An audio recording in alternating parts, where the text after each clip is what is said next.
Po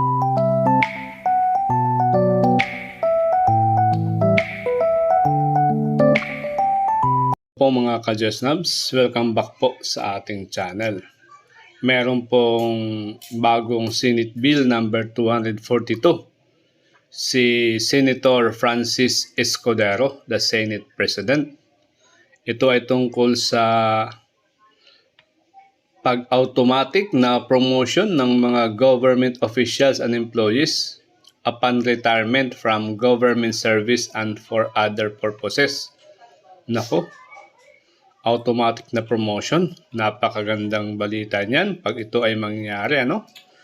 Ito, sabi niya sa kanyang explanatory note na it is not an overstatement to say that the men and women in the government service, particularly those who have committed most of their lifetime as government workers for 20 years or so, are dedicated and devoted public servants. But beyond this statement, nothing much awaits them as they finally leave government service. Kaya itong bill na ito ay layunin nito na magbigay ng tamang recognition sa mga government workers by the Expedient Act of promoting them one grade higher at the time of their retirement. Nako, napakagandang balita niyan. At ito pa, this proposed automatic promotion upon retirement, similar to the military, should likewise be extended to civil service. So ito po ay panukala ni Senator Francis Escudero. Ito ang laman ng act na ito, ano? So una ay automatic promotion. So nabanggit na yan kanina na lahat ng mga government officials and employees na eligible for compulsory retirement. Nako, compulsory pala ito, ano? Ibig sabihin sa ngayon ay maka 65 years old ka bago ka mag-retire.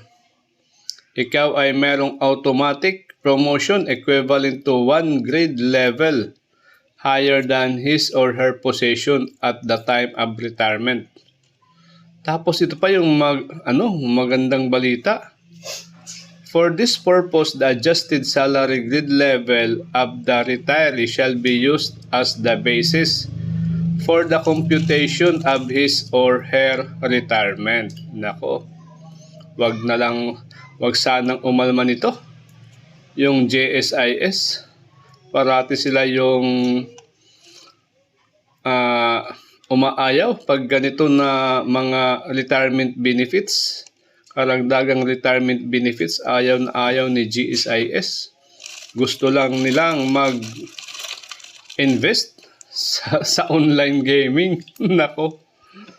So ito daw ay pag ito ay naging batas, ano? The Civil Service Commission in coordination with the Department of Budget and Management and the Government Service Insurance System shall formulate the necessary rules and regulations for the effective implementation of this act. Sana naman, pagbigyan nyo na kami, GSIS at mga senador, aprubahan nyo na ito para po ito sa lahat, para sa mga government employees at saka sa magiging mga future senior citizen ng bansa.